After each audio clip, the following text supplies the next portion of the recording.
தலைப்பு பகுதியிலே இன்றைக்கு என்ன தினமாக இருக்குன்னா, இன்றைக்கு வந்து உலக அமைதியான சாந்தம் அல்லது இந்த நாங்கள் எங்களுக்கான அந்த ஓய்வு, இப்போ ஒரு வேலையில் தொடர்ந்து ஈடுபட்டுக்கணும்னா அதிலே இருந்து எங்களை கொஞ்சம் நுப்பாட்டி நாங்கள் ஓய்வு எடுக்கக்கூடிய இந்த உலக அமைதி என்னும் பொழுது நீங்கள் அந்த அமைதியை நினைத்து விடாதீர்கள். இது அது இந்த குவைட் அது அந்த வேர்ல்டு அமைதிக்கான நோபல் பரிசு எல்லாம் கூறிக்கொண்டிருப்போம். ஆனால் இது வந்து எங்களை நாங்கள் ஒரு வேலையில் ஈடுபட்டு கொண்டு அதிலே இருந்து கொஞ்சம் ஓய்வெடுத்து எங்களை நாங்கள் அமைதிப்படுத்தக்கூடிய நாளாகத்தான் இன்றைய நாள் இருக்குது. அப்போ இன்றைய நாளில் இந்த அமைதி எதற்காக பொழுது தொடர்ந்து ஓடிக்கொண்டிருக்கிறோம். நாங்கள் ஓய்வில்லாமல் ஓடிக்கொண்டிருக்கக்கூடியவர்கள் அல்லது ஒரு வேலையை தொடர்ச்சியாக செய்து கொண்டிருக்கிறவர்கள் தங்களை தாங்களே மீள் நிரப்பி பார்ப்பதற்காக அல்லது மீட்டு பார்ப்பதற்காக எடுக்கக்கூடிய இந்த விடுமுறைகள் அல்லது ஒரு தாமதங்களை தான் இந்த நாளுக்குரிய பொதுவான நாளாக பார்த்து கொண்டிருக்கிறோம். நாங்கள் குறிப்பாக இந்த விளையாட்டுத்துறையை எடுத்து பார்த்தால் தொடர்ச்சியாக இந்த விளையாட்டுத் துறைகளில் இருக்கக்கூடியவர்கள் திடீரென தாங்கள் ஒரு 3-4 மாதங்களுக்கு தாங்கள் விடுமுறை எடுக்கிறோம் அல்லது தங்களை தாங்களே நிறுத்திக் கொள்கிறோம் என்று கூறிக்கொள்வார்கள். ஏனெனும் பொழுது இந்த உலகால பயணங்களிலே தாங்கள் எவ்வளத்தை இழந்திருக்கிறோம் என்று மீட்டு பார்ப்பார்கள், இனி எவற்றை கற்றுக்கொள்ள வேண்டும் என்று மீட்டு பார்ப்பார்கள், அல்லது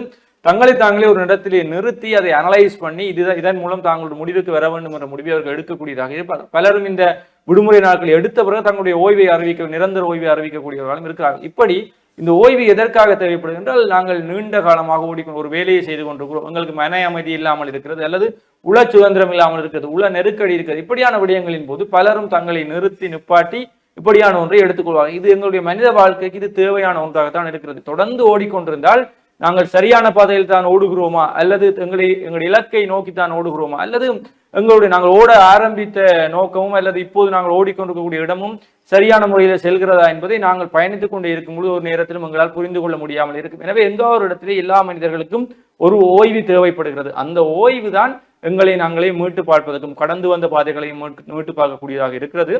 நாங்கள் கடக்க இருக்கிற பாதைகளையும் திட்டமிடக்கூடியதாக இருக்கிறது. எல்லா மனிதர்களுக்கும் இப்படியான ஒரு ஓய்வு என்பது அல்லது இப்படி ஒரு அமைதி என்பது அல்லது இப்படி என்று ஒரு நிறுத்தம் என்பது எல்லாருக்குமே தேவைப்படக்கூடியதாகத்தான் இருக்கிறது. தொடர்ந்து இயங்கிக் கொண்டிருந்தால் யாருமே மிக இலவிலே, இயந்திரங்கள் கூட தொடர்ந்து இயங்கினால் மிக இலகுவில் அல்லது விரைவில் அது பழுதடைந்துடும். அதே போல இந்த மனித வாழ்க்கை அல்லது எங்களுடைய மனித உடம்பும் தொடர்ந்து நாங்கள் இயங்கிக் கொண்டிருந்தால் ஏதாவது ஒரு கட்டத்திலே நாங்களும் பழுதாகி போய்விடுவோம் அல்லது பாலடைந்து போய்விடுவோம். இந்த உடம்பு வந்து எதற்கு நித்திரை தேவைப்படுகிறது என்றால், இந்த உடம்பிற்கு மிகச்சிறிய சிகிச்சையே நித்திரை என்றுதான் கூறுவார்கள். நாங்கள் உடம்பிலே பலதரப்பட்ட பிரச்சனைகள் ஏற்பட்டாலும் தூக்கம் அல்லது நித்திரை என்பது அவற்றை குணப்படுத்தக்கூடிய 50 விதமான செயற்பாடுகளை முன்னெடுக்கும் என்று கூறுவார்கள். பல பிரச்சனைகளுக்கு, உள பிரச்சனைகளுக்கெல்லாம் தூக்கம் தான் 100% அந்த உள பிரச்சனையை தீர்க்கக்கூடிய காரணியாக இருக்கும் என்று கூட கூறுவார்கள். எனவே ஒரு மனிதனுக்கு சாதாரணமாக ஒரு நாளைக்கு 8 மணித்தியாலம் தூக்கம் கட்டாயமாக தேவைப்படுது என்று சொன்னாலும், இன்றைக்கு எங்களில் பலர் அவ்வளவு நேரத்தை தூக்கத்துக்கு செலவிடுகிறோம் என்றால் இல்லை, ஓடிக்கொண்டே இருக்கிறோம். எதற்கு ஓடுகிறோம், ஏன் ஓடுகிறோம் என்று தெரியாமல் ஓடிக்கொண்டே இருக்கிறோம். காலையில சூரியன் உதிக்கிறது முதல் வேலைக்கு வலிக்கிறோம், பின்னேரம் சூரியன் எல்லாம் மறைஞ்சு இருட்டின பிறகு வேலைக்கு பிடிச்சு வீட்டை போறோம்.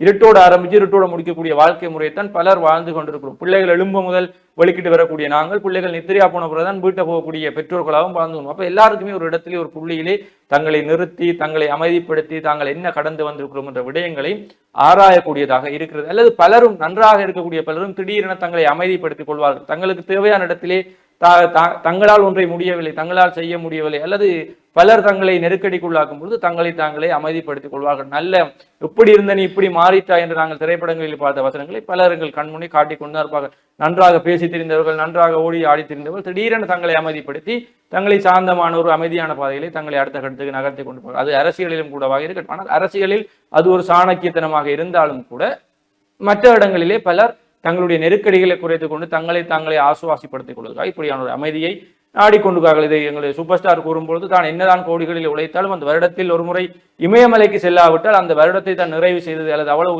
அவ்வளத்தை உழைத்ததுக்கான பயன் தனக்கு கிடைக்காத போல் தன்னுடைய மனம் நெருடலாக இருக்கும் பொழுது என்பது வருடத்திலே 3 மாதங்கள் தான் தன்னுடைய எல்லா தொழிலையும் நிறுத்திவிட்டு இந்த இமயமலை பயணத்தை தொடர்கிறேன் என்னும் பொழுது எனக்கு அது அமைதியை தரும் என்னும் பொழுது மனிதராகி நாங்கள் எங்காவது ஒரு புள்ளியில் எங்களை நிறுத்தி நாங்கள் கடந்து வந்த பாதைகள், கடக்க போகிற பாதைகளை நாங்கள் மீட்டு பார்க்க வேண்டிய தேவைகள் எங்களுக்கு இருக்கிறது என்பதையும் இந்த நாள் எங்களுக்கு எடுத்தியதாக இருக்கிறது.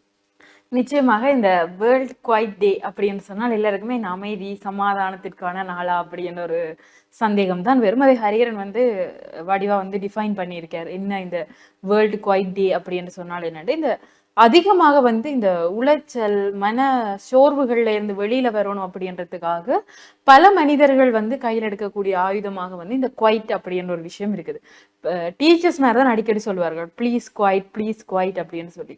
நீங்களும் ஒரு முறை உங்களுக்கு இருக்கக்கூடிய இந்த ஒரு சத்தமா இருக்கக்கூடிய சரௌண்டிங்ல இருந்து கொஞ்சம் அமைதியான சூழல் நோக்கி நாங்கள் குவைட்டா இருக்க போறோம் அப்படின்னு சொன்னா தேவையில்லாத விஷயங்களை பத்தி யோசிக்காம, தேவையில்லாத மூளைக்குள்ள போட்டு கசக்கி பிழிஞ்சு அப்படியே அந்த ஓவர் திங்கரா இருக்காம, கொஞ்சம் இந்த மன உளைச்சல், அதிகம் சிந்தித்து, அதிகம் எதை பத்தியோ யோசிச்சு கொண்டிருக்கிறதுல இருந்து கொஞ்சம் அதுல இருந்து குவைட் ஆக போறோம். அதுக்குரிய நாளாகத்தான் இன்றைய நாள் இருக்குது. இப்ப குவைட் ஆக போறோம் அப்படின்னு சொன்னா என்னென்ன விஷயங்களை நாங்கள் செய்யலாம் அப்படின்னு சொன்னா, சில பேர் வந்து ஆன்மீகம் சார்ந்து பயணிப்பார்கள், சிலர் புத்தகங்களை வாசிப்பார்கள், நூலகங்களை சிலர் எடுத்துக்கொள்வார்கள். இந்த ஒரு கவிதை கூட இருக்கிறது, மனிதர்கள் எல்லாம் கைவிடுகின்ற பொழுது புத்தகங்களை அரவணைத்துக் கொள்கிறது அப்படி என்று. புத்தகங்கள் வாயிலாக நாங்கள் பல மனிதர்களை சந்திக்கிறோம், பல இடங்களுக்கு பயணப்படுகிறோம், பல கதைகளை அறிந்து கொள்கிறோம் அப்படி என்றெல்லாம் சொல்லுவார்கள். அப்ப இந்த குவைட் ஆக போறோம், சில பிரச்சனையில இருந்து குவைட் ஆக போறோம், இல்லாட்டி சில பேர் எல்லாம் கூட இந்த படிக்கக்கூடிய மாணவர்கள் எல்லாம் தொடர்ச்சியாக படித்துக் கொண்டிருப்பவர்கள் எல்லாம் குவைட் ஆகணும் அப்படின்னு சொன்னா ஆன்மீகங்களை தெரிவு செய்வார்கள். சிலர் வந்து தாங்கள் வாசிக்கக்கூடிய புத்தகங்களின் கோணங்களை மாற்றுவார்கள். சிலர் இலக்கியம் சார்ந்த புத்தகங்களை படித்துக் கொண்டே இருக்கிறார்கள் சொன்னால் அதிலிருந்து குவைட் ஆகிறதுக்கு வரலாற்று சார்ந்த புத்தகங்களை படிப்பார்கள், சிறுகதைகளை படிப்பார்கள். இப்படி குவைட் என்றது அது நீங்கள் எடுத்துக்கொள்ளக்கூடிய விதத்தில் தான் இருக்கிறது. சிலர் வந்து உடற்பயிற்சிகளை மேற்கொள்வார்கள், ஜிம்மிற்கு போவார்கள். அப்ப எங்களுக்கான பீஸ் இருக்குதோ அதை தேடி நாங்கள் நாளாந்தம் செய்யக்கூடிய நடவடிக்கைகள்ல இருந்து குவைட் ஆகி எங்க பீஸ் அமைதி அப்படின்ற ஒரு விஷயம் இருக்குதோ அதை தேடி போறதுக்குரிய நாள் தான் இன்றைய நாள். இப்ப நாங்கள் எல்லாருமே சராசரியா ஓடிக்கொண்டே இருக்கிறோம், ஏதோ ஒன்றை துரத்தி கொண்டு, ஏதோ ஒரு படிப்பை துரத்தி கொண்டிருப்போம், அல்லது ஏதோ ஒரு வேலை வருமானத்தை உழைக்கணும் அப்படின்றதுக்காண்டி ஏதோ ஒரு வேலையை துரத்தி கொண்டிருப்போம். இப்ப சராசரியா இளைஞர்களுடைய வாழ்க்கையும் ஒரு கட்டத்திற்கு மேல் இந்த குடும்ப பொறுப்பு அப்படின்ற ஒரு விஷயம் இருப்பவர்களுடைய நாளாந்த வாழ்க்கையே இப்படித்தான் இருக்கிறது. அப்ப நீங்கள் குவைட் ஆகி எதை தேட போகிறீர்கள், எதை சார்ந்து உங்களுடைய பயணம் இருக்க போகுது அப்படின்றத நீங்கள் தான் தேர்ந்தெடுக்கணும். சிலர் வந்து இந்த தனிமையை தேர்ந்தெடுப்பார்கள். சில வேளைகள்ல தனிமை தரக்கூடிய ஆறுதல் வந்து வேறு யாராலும் தர முடியாது அப்படி என்று சொல்வார்கள். நாங்கள் தனிமையில் இருக்கின்ற பொழுது எங்களை பற்றி அதிகம் சிந்திப்போம், நாங்கள் அடுத்த கட்டத்தில் என்ன செய்ய போகிறோம், எப்படி எங்களை நாங்கள் வளர்த்து கொள்வது அப்படி என்றும். சிலர் வந்து இந்த இசை பாடல்கள் கேட்பதுல வந்து இந்த நேரத்தை செலவழிப்பார்கள். இப்படி குவைட் ஆகி நீங்கள் என்ன செய்ய போறீங்க அப்படின்றத நீங்களும் யோசிச்சு பாருங்கள். அது ஒரு நாளில குறிப்பிட்ட நேரமாக கூட இருக்கலாம், அல்லது ஒரு கிழமையாக இருக்கலாம், அல்லது வேலை நாட்களில் வரக்கூடிய இந்த விடுமுறை நாட்களாக இருக்கலாம். சிலர் எல்லாம் விடுமுறை நாட்களில் வெளியில் செல்ல வேண்டும், வெளியில சென்று அந்த டேயை வந்து இன்னும் கொஞ்சம் ஸ்பெஷல் ஆக்கணும் அப்படி என்ற மனநிலையில் இருப்பார்கள். சிலர் வந்து அப்பா விட்டா காணும், 7 நாள்ல 6 நாள் நாங்க வேலை செய்யறோம், இல்ல 5 நாள் வேலை செய்யறோம், அந்த ஒரு நாளாவது நாங்கள் வீட்டுல இருக்கிறார்களோட இருக்கணும், வீட்டுல இருக்கிறார்களோட நேரம் செலவழிக்கணும் அப்படி என்று உங்களுடைய அமைதியும் சந்தோஷமும் நிம்மதியும் எங்க இருக்குதோ அங்கதான் அந்த குவைட் அப்படின்ற ஒரு விஷயம் இருக்குது. அந்த குவைட்டை நீங்கள் தான் தேடி பிடிக்கணும். உங்களுக்கு எது அமைதியை தெரியுது, எது சாந்தமா இருக்குது, எதை பற்றியும் சிந்திக்காமல் மனதளவுல மென்டல் பீஸ் அப்படின்னு சொல்லக்கூடிய விஷயம் எங்க கிடைக்குது அப்படின்றத நீங்கள் தான் தேடி பிடிக்கணும். இதுதான் இந்த குவைட்ன்றதுன்னு அடிப்படை விஷயமா இருக்குது. நிச்சயமா இந்த வெளிநாட்டுக்காரரை பாத்தீங்கன்னா இல்ல வெள்ளக்காரங்களை பாத்தீங்கன்னா இப்படி ஒரு அமைதியை தேடி வழிகட்டுவாங்க. நீங்க பாத்தீங்கன்னா அவங்க அங்க கோடிகள் உழைச்சாலும் இங்க வரைக்கும் நாங்கள் ஒரு போடாத ஒரு ரன்னிங் ஷோட்ஸையும் ஒரு ஆம்கார்ட் வெனியனையும் போட்டுக்கொண்டு கையில் ஒரு தண்ணி போத்தலையும் எடுத்துக்கொண்டு பைத்தியங்கள் மாதிரி தலைமையர் முழுக்காம தெரிவாங்க. அவங்க ஒரு வருடத்திலே 10 மாதங்கள் தொடர்ந்து உழைக்கிறாங்களா உழைத்த காசுகளை கொண்டு போய் இந்த 2 மாதத்திலே தங்களை எவ்வாறு எல்லாம் ஆசுவாசப்படுத்த முடியும், எவ்வாறு தங்களுடைய மன நெருக்கடிகளை குறைக்க முடியும், அல்லது தங்களை எவ்வாறு மீண்டும் இயல்பு நிலைக்கு கொண்டு வர முடியும், அதற்கான செயற்பாடுகள் எல்லா விதங்களிலுமே ஈடுபடுவாங்க. கடல்ல குளிப்பாங்க, காட்டுக்கு எதிரிவாங்க, மலை ஏறுவாங்க, குளத்தை நீச்சடிப்பாங்கன்னு தங்களால் என்னென்னலாம் செய்ய முடியுமோ அதெல்லாம் செய்து முடித்து விட்டு மீண்டும் தங்களுடைய சொந்த நாடுகளுக்கு செல்லக்கூடியவர்களாக இருக்கிறார். ஆனால் எங்களுக்குள்ள இருக்கக்கூடியவருக்கு அப்படி இல்லை. சொத்து சேர்க்கணும், சீதனம் கொடுக்கணும், வீடு கட்டணும், பக்கத்து வீட்டுக்காரன் 2 மாடி என்ன நான் 4 மாடியில கட்டணும், அவன் அது போட்டுட்டான்டா நான் இது போட்டுவோம், அவனுக்கு இது கதவு முதிரையில போட்டுட்டான்டா நான் அதை விட இன்னும் நல்ல பலகையில போடணும் என்று எங்களுக்குள்ளே ஒரு போட்டியை உருவாக்கி அவன் அந்த மாதம் சம்பளம் 70 நேரம் எடுக்கிறான்டா அவனை விட நான் அடுத்த மாதம் எடுக்கணும் என்று இரவு வேலைகளுக்கெல்லாம் போய் ஒரு உள நெருக்கடிக்குள்ளாகக்கூடியவர்களாக நாங்கள் இருக்கிறோம். இன்றைக்கு விவாகரத்துகள் அதிகரித்திருக்கிறது என்றால் இன்றைக்கு எல்லாருமே ஓடியும் பிள்ளைகளை கவனிக்கிறீங்களா, மனுஷியை கவனிக்கிறீங்களா, கணவனை கவனிக்கிறீர்கள், எல்லாருமே நெருக்கடிக்குள்ளாகித்தான் இந்த பிறழ்வுகள் ஏற்பட்டு கொண்டிருக்கிறது. எனவே வெள்ளக்காரர்களை நாங்கள் அவங்க இங்கே டூரிஸ்ட் வரைக்கும் அவங்களை நாங்கள் பைத்தியங்கள் மாதிரி பார்த்தாலும் உண்மையிலேயே அவங்க தங்களுடைய பைத்தியகாரத்தனத்துக்கு மிக அழகாக பைத்தியத்தை செய்து கொடுக்கிறார்கள் ஓய்வுகளை எடுப்பதன் மூலம். அவர் அந்த ஓய்வு இல்லாமல் உழைத்து தள்ளி கொண்டு தெரிகிறோம். அதை எங்கே கொண்டு போய் சேர்க்க போகிறோம், கடைசியாக மருத்துவமனைகளில் கொண்டு போய் சேர்க்கிறோம்.